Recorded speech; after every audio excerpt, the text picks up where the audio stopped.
बेहतरीन drama serial कठपुतली की आखिरी किस्त आन पहुंची। जैसा कि आपने देखा कि इन लोगों ने इस कदर लटका दिया हुआ था इस ड्रामे को कि कुछ समझ नहीं आ पा रही थी।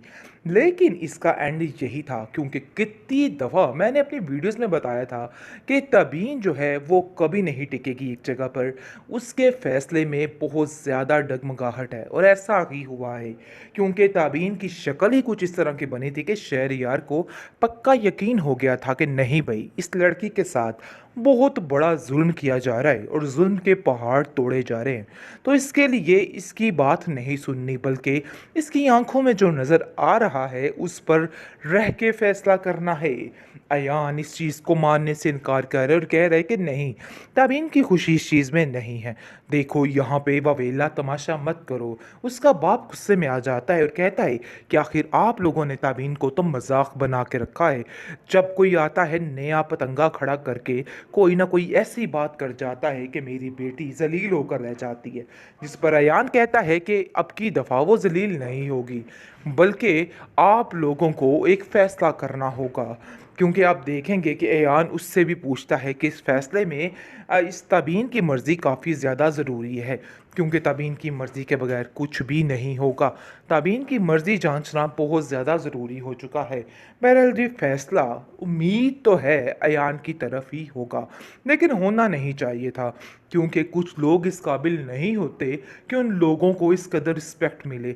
अयान भी उनमें से एक था, तो इसलिए ये बात बिल्कुल गलत होगी अगर हुई भी। तो आप देखेंगे कि इसकी फुप्पो जान जो है तबीन की, वो कहती है कि मैं खुद ये फैसला करना चाहती थी, लेकिन एक मजबूरी के तहत मैं फैसला नहीं कर पाई, क्योंकि मुझे यार ने मना कर दिया था कि नहीं भाई, ये सब कुछ नहीं करना है। तो बेहतर यही है कि जो जैसा चल रहा है वैसा ही चलने दिया जाए। लेकिन मुझे अब अंदाज़ा हो गया कि मुझे पहले ही ये फैसला कर लेना चाहिए था और हमें ये बात कर देनी चाहिए थी। तबीन खामोश खड़ी देख रही है कि आखिर यहाँ पे क्या तमाशे चल रहे हैं, क्या हो रहा है और क्या नहीं हो रहा। लेकिन मज़ीद इसके साथ कुछ भी गलत नहीं होगा, जो होगा इसकी बेहतरी के लिए ही होगा।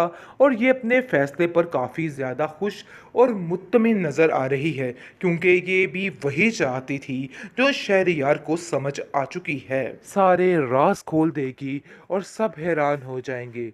लेकिन दूसरी तरफ इस अरीबा की सारी चालें नाकाम हो जाएंगी, क्योंकि वो अयान से शादी करना चाहती थी। उसके पास और कोई ऑप्शन नहीं था और उसको ऐसा लग रहा था कि अयान ही है जो उससे शादी कर लेगा। लेकिन जी, ये इस लड़की की बहुत बड़ी गलत फहमी थी, क्योंकि अब ऐसा वैसा कोई सीन नहीं होने वाला है। ये सिर्फ और सिर्फ अकेली रह जाएगी। उसकी माँ कहती है कि पता नहीं कुदरत का यही फैसला था और ऐसा ही होना था, और हम लोग इस तरीके से परेशान थे कि न जाने क्या हो जाएगा और क्या नहीं हो जाएगा। देखो तबीन जो हुआ बहुत बेहतर हुआ है, परेशान होने की कोई ज़रूरत नहीं है। लेकिन जी, तबीन काफ़ी परेशान है अपनी बहन अरीबा को देख के और कहती है कि रीबा, मुझे यकीन है कि तुम अभी तक नहीं सुधरी हो, लेकिन देखो अब तुम्हारे पास कोई ऑप्शन बाकी नहीं बचा। अगर नहीं सुधरोगी तो ख़त्म होकर रह जाओगी, और ये बात बिल्कुल तय है। इसलिए बेहतर यही है कि अपनी ज़िंदगी को अच्छे तरीके से गुजारने की कोशिश करो। ऐसा ना हो कि सब कुछ मरिया मेट हो जाए और तुम्हारे हत्थी कुछ ना आए, क्योंकि जो हरकतें तुम कर रही हो ना भाई, इससे ऐसे ही लग रहा है कि हर चीज़ तुम्हारी फना होने वाली है और अपने आप को बचाने के लिए तुम्हें सीधे रास्ते पर आना ही होगा। यही तुम्हारे लिए एक आखिरी मौका है।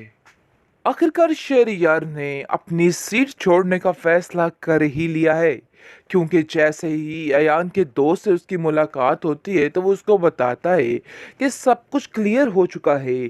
सारी हकीकत खुल चुकी है कि कुछ भी गलत ताबीन ने नहीं किया था। अब पहले की तरह इस अयान के दिल में ताबीन के लिए मोहब्बत ही मोहब्बत है, और अगर तुम इससे शादी कर लोगे तो समझो सारी ज़िंदगी घाटे का सौदा करोगे। कभी भी ताबीन के दिल में तुम अपनी जगह नहीं बना पाओगे। जिसको सुनकर शहरयार काफ़ी हैरान हो जाता है कि अरे भाई, ये क्या हो गया, कैसे हो गया, मुझे तो खुद कुछ समझ नहीं आ रहा। यानी कि कुर्बानी देने का वक्त आ गया। लेकिन निकाह से पहले ही वो इन दोनों की बातचीत को रद्द कर देता है और कहता है कि मैं ये शादी नहीं कर सकता। इस पर उसका बाप कहता है कि देखो बेटा, हमारा तमाशा मत बनवाओ। आखिर तुम क्या चाहते हो? क्यों ये सब कुछ कर रहे हो? हमारी जान बख्शी कर दो। लेकिन जी आप देखेंगे कि एयान भी इसको समझाता है, शहरयार ऐसा मत करो, हमें और ज़िल्लत मत दो। ताबीन ने पहले बहुत ज़िल्लत देखी है, लेकिन अब मैं उसकी ज़िंदगी में कोई तकलीफ़ नहीं आने दूँगा। तुम परेशान मत हो, ऐसा कुछ भी नहीं है।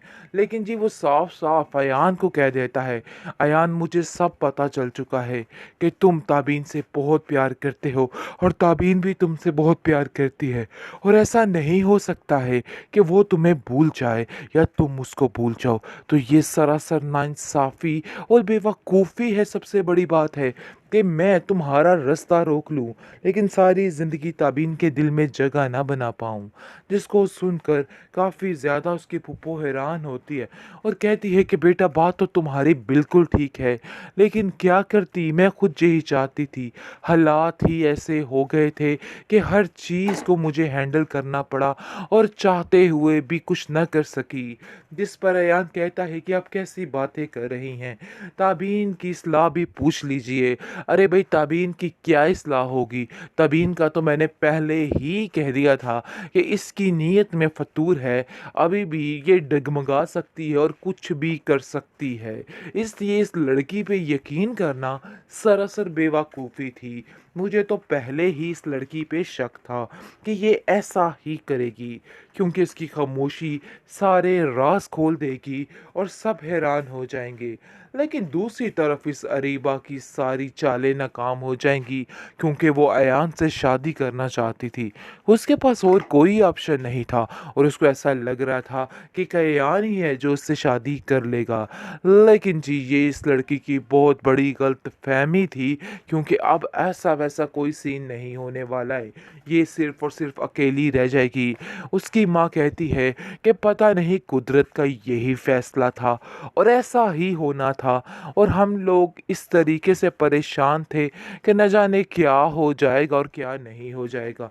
देखो ताबीन, जो हुआ बहुत बेहतर हुआ है, परेशान होने की कोई ज़रूरत नहीं है।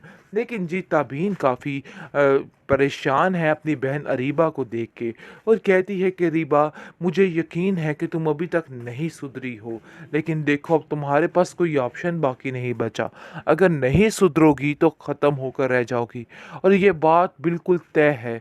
इसलिए बेहतर यही है कि अपनी ज़िंदगी को अच्छे तरीके से गुज़ारने की कोशिश करो। ऐसा ना हो कि सब कुछ मरिया मेट हो जाए और तुम्हारे हत्थी कुछ ना आए। क्योंकि जो हरकतें तुम कर रही हो ना भई, इससे ऐसे ही लग रहा है कि हर चीज़ तुम्हारी फ़ना होने वाली है और अपने आप को बचाने के लिए तुम्हें सीधे रास्ते पर आना ही होगा। यही तुम्हारे लिए एक आखिरी मौका है।